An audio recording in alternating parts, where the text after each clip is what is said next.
Teachers का प्रतिनिधित्व करने वाले एआई फुक्टो और हमारे अपने राजस्थान के रूपताज ने बार बार माननीय प्रधानमंत्री, शिक्षा मंत्री इन सब से मशवरा करने की गुजारिश की। जो शिक्षा होती है चरित्र का निर्माण करती है और ऐसी शिक्षा जो बच्चों के चरित्र का निर्माण नहीं कर सके उनके सर्वांगीण विकास को ध्यान में रख करके शिक्षा प्रदान नहीं की जाए, जो कि प्रारंभ से चली आ रही है। और जो जनविरोधी शिक्षा का जो ये अभियान है उसकी हम खिलाफत करते हैं एआई फुक्टो की तरह से। और रूपटा के माध्यम से राजस्थान में विशेष रूप से इस जन आंदोलन चला करके इस नई शिक्षा नीति का जो जन कल्याणकारी नहीं है उसका सदैव विरोध करते हैं। जो भारत के जो सबसे बड़ा युवा देश है और युवाओं के लिए जो नीति निर्धारण की जाती है वो सरकार करती है, लेकिन इस शिक्षा नीति में युवाओं के लिए बिल्कुल भी मतलब उचित पद नहीं है। ये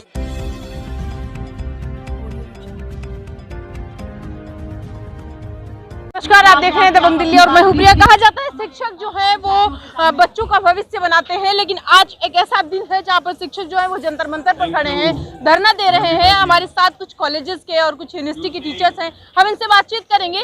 सर, आप लोग अभी तक कॉलेज में थे, वहाँ पर पढ़ा रहे थे और आज आप जंतर मंतर पर खड़े हैं, क्यों? नारायण जी, देखिए, खुशहाल हिंदुस्तान के लिए, जमहूरियत की बहबूदी के लिए, टोटल लिटरेसी के लिए और मुल्क में चहुमुखी कंपोजिट कल्चर के डेवलपमेंट के लिए शिक्षा नीतियों का ढांचा बहुत महत्वपूर्ण है। कोठारी कमीशन से लेकर और 7th पे कमेटी जो चड्डा कमेटी थी उसके आने तक मुल्क में एक स्वस्थ परंपरा रही कि all stakeholders have to be a greater discussion before the implementation of the new education policy. The new education policy 2020 जिसे बिल्कुल संसद को अंधेरे में रखकर कोविड की आड़ में स्टेक होल्डर्स से मशवरा किए बिना एक तरफा तरीके से लागू किया गया।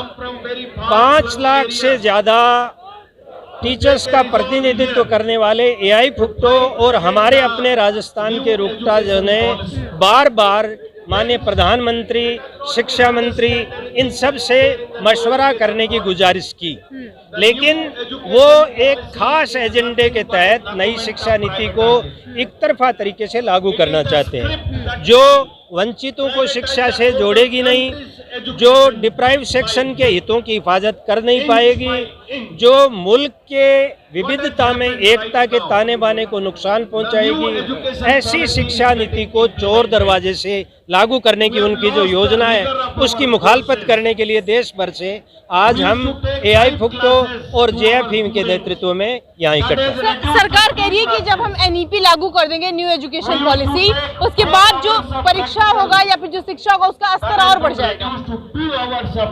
सरकारें अपने तरीके से जनविरोधी नीतियों का भी जो क्रियान्वयन करती हैं तो उसके पीछे कई सारे असले मसलात को लेकर आती हैं, जिसमें कहती हैं कि भाई ये इन टोटो बेनिफिशियल है। लेकिन हमारी गुजारिश ये है कि ये कॉरपोरेट प्राइवेटाइजेशन को बढ़ावा देने वाली कम्युनल एजेंडा को हिडन रूप में लागू करने की जो शिक्षा नीति 2020 है, ये मुल्क के फैब्रिक कैरेक्टर को नुकसान पहुंचाए। हमारा देश एक ऐसा देश है जिसमें कई लैंग्वेजेज हैं, जिसमें कई सेक्ट्स के लोग रहते हैं, कई रिलीजियस अवधारणाओं का अवलंबन किया जाता है, मुल्क की कई बोलियां, भाषाएं, विविधता में एकता। इसके लिए जरूरी है कि अभी भी वक्त है कि वो स्टेक होल्डर्स के साथ मशवरा करे और एक तरफा क्रियान्वयन की इस अवधि को वापस। सर, न्यू एजुकेशन पॉलिसी क्या थोपी जा रही है लोगों को? ऐसा है कि शिक्षा जो है वो समवर्ती सूची में आता है, जिसमें राज्य और केंद्र सरकार का दोनों का विषय है। केंद्र सरकार ने तानाशाही तरीके से इसको एक तरफा थोपा है और कोविड के आड़ में जब स्कूल, कॉलेज सब कुछ बंद था, पार्लियामेंट बंद थी, उस समय ये अध्यादेश लेकर आए हैं और ये नई जो शिक्षा नीति है ये पूरे देश के लिए, जो ग्रामीणों के लिए, पिछड़ों के लिए, दलितों के लिए, अल्पसंख्यकों के लिए बिल्कुल खिलाफ है। तो हम इस नई शिक्षा नीति को वापस लेने के लिए बार बार पूरे देश में एआई फुक्टो आंदोलन कर रहा है। हमारा रुकटा जो है राजस्थान में आंदोलन कर रहा है और लगातार इसके लिए आंदोलन कर रहे हैं, लेकिन तानाशाही सरकार नहीं मान रही। NEP 2020 के लिए एक अध्यादेश आता है और जो है वो लागू हो जाती है। कहा जाता है कि बच्चों का बर्डन कम करने के लिए न्यू एजुकेशन पॉलिसी आई, स्तर को बढ़ाने के लिए न्यू एजुकेशन पॉलिसी, जबकि वही आप ही की तरफ से सर कह रहे हैं कि शिक्षा पे ये थोपा जा रहा है। देखिए मैडम, मतलब शिक्षा बच्चों के चरित्र का निर्माण करती है। हाँ। ऐसे में हम कैसी शिक्षा दे रहे हैं इस बात पर बहुत डिपेंड करता है। अगर हम उनको अंधविश्वास से प्रेरित करने वाली शिक्षा दे रहे हैं, उनके माइंड को एक विभाजित करने वाली शिक्षा दे रहे हैं, उनको अलग करने वाली शिक्षा दे रहे हैं, हम इन सारी चीज़ों को ध्यान में रख करके हम जो व्यक्ति बच्चे के संपूर्ण व्यक्तित्व के सर्वांगीण विकास के लिए हमें सारी तमाम संकीर्ण मंशाओं से ऊपर उठ करके एक ऐसी शिक्षा देनी होगी जो सही और बुरे का, सही और न्याय का अपना ज्ञान निर्धारित कर सके, अच्छे बुरे ज्ञान निर्धारित कर सके। ऐसे हम अंधविश्वास से प्रेरित और एक सांप्रदायिक से बलियों तो आरक्षण के विरुद्ध देने वाली शिक्षा नीतियों को देश तो स्वीकार नहीं करेगा, और हम शिक्षक होने के नाते कतई नहीं स्वीकार करेंगे इस चीज को। केंद्र सरकार जो सोचे कि बच्चों के लिए, बच्चे ही फ्यूचर हैं, भविष्य हैं, तो उसके लिए तो क्या अच्छा नहीं सोच रही है वो? केंद्र सरकार जो बच्चों के लिए सोच रही है, कहा जा रहा है कि बच्चे ही भविष्य है हमारे देश का, तो क्या उनके साथ ये सही नहीं हो रहा है? बिल्कुल, ये जो भारत के जो सबसे बड़ा युवा देश है और युवाओं के लिए जो नीति निर्धारण की जाती है वो सरकार करती है, लेकिन इस शिक्षा नीति में युवाओं के लिए बिल्कुल भी मतलब उचित पथ नहीं है। ये शिक्षा नीति छात्र विरोधी, जन विरोधी और शिक्षक विरोधी है, क्योंकि ये शिक्षा नीति हमारे लिए बिल्कुल भी कारगर साबित नहीं है। ऐसी स्थिति में युवाओं को मद्देनजर रखते हुए इस शिक्षा नीति को बिना किसी हमारे से चर्चा किए हुए लागू कर दी गई है, जिसका हम आज ही नहीं इसका विरोध कर रहे हैं, बल्कि 4 बार इस जगह पर आ चुके हैं। VGC को भी हम धरना दे चुके हैं। इसके बावजूद भी सरकार हमारी आवाज़ को नहीं सुन रही है। हम जब तक हमारी आवाज़ को नहीं सुनेंगे, बार बार हम प्रदर्शन करेंगे। ये शिक्षा नीति हमारे लिए बिल्कुल उचित नहीं है, जन विरोधी है। सर, न्यू एजुकेशन पॉलिसी जो है उसके तहत पेंडेमिक जैसे सिचुएशन में, कोविड की अगर बात करें तो सब्जेक्ट्स को कम कर दिया गया, क्या ये बच्चों के लिए सही था?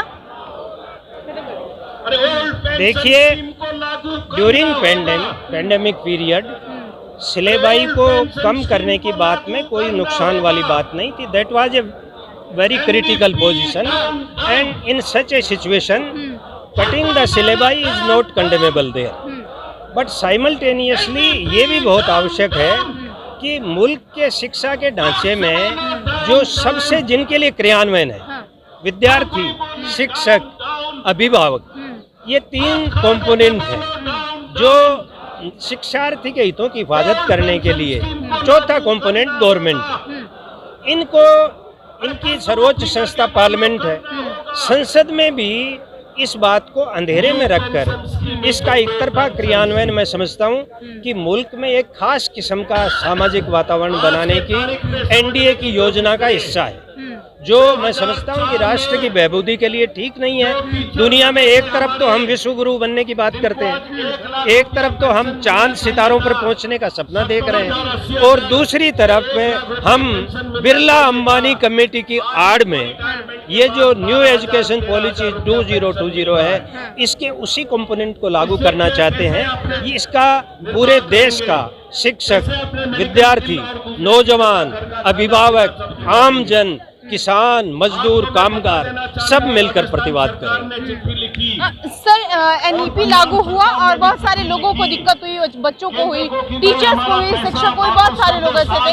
तो किस तरीके की मेन प्रॉब्लम जो है वो आप लोगों को फेस करनी पड़ रही? मेन प्रॉब्लम यह है कि हम बचपन से सुनते आए हैं कि जो शिक्षा होती है वो चरित्र का निर्माण करती है, और ऐसी शिक्षा जो बच्चों के चरित्र का निर्माण नहीं कर सके, उनके सर्वांगीण विकास को ध्यान में रख करके शिक्षा प्रदान नहीं की जाए, जो कि प्रारंभ से चली आ रही है। और जो जनविरोधी शिक्षा का जो ये अभियान है उसकी हम खिलाफत करते हैं एआई फुक्टो की तरह से, और रुकटा के माध्यम से राजस्थान में विशेष रूप से इस जन आंदोलन चला करके इस नई शिक्षा नीति का जो जन कल्याणकारी नहीं है उसका सदैव विरोध करते आएंगे और कर देंगे। सर, सेंट्रल गवर्नमेंट जो है वो कोई किसी भी तरीके की जो मशवरा जो स्टेट गवर्नमेंट से नहीं लेती है, अचानक से शिक्षा वो न्यू एजुकेशन पॉलिसी उठाती है, नई शिक्षा नीति उठाती है और किसी भी राज्य पर थोप देती है। एक्चुअली में क्या है कि जो वर्तमान में जो भारत सरकार है वो केंद्रीकरण और बाजारीकरण और सेपनाइजेशन की पॉलिसी की एक साथ में लागू करना चाहती है, जिससे कि शिक्षकों को और स्टूडेंट को देश की जो पीपल जो सरकार होनी चाहिए वो ये दर्शाती नहीं है, अपनी नीति बनाती है, थोपती है। जितने भी स्टेक होल्डर्स है, चाहे टीचर्स है, चाहे स्टूडेंट है, चाहे उसके अभिभावक है, किसी से बिना सलाह मशवरा करते हुए अब तो वो नीति लागू कर रही है और ये एक तरीका से देश विरोधी नीति है। हमें देश को बचाना है, शिक्षा को बचाना है, कैंपस को। सरकार बड़े जोरों से कह रही है पढ़ेगा भारत बढ़ेगा भारत। वो सिर्फ एक नारा है, एक्चुअल में कुछ नहीं है, यथार्थ में कुछ भी नहीं है, जुमला है। इसके मुकाबले में न्यू एजुकेशन पॉलिसी में मशवरा न करने की एवज में हमने स्लोगन दिया है, save education, save campus, save nation. Thank you. ये जो है ये शिक्षक हैं जो कॉलेज यूनिवर्सिटी के शिक्षक आए हैं राजस्थान से और कह रहे हैं कि सरकार जो कह रही है कि पढ़ेगा भारत बढ़ेगा भारत, वो पूरी तरह से गलत है। जो एनईपी आई है, जो न्यू एजुकेशन पॉलिसी आई है, वो थोपा जा रहा है एक तरीके से और इससे जो है वो बच्चों का भविष्य खराब हो जाएगा। जनता मंतर से प्रिया पांडे के लिए।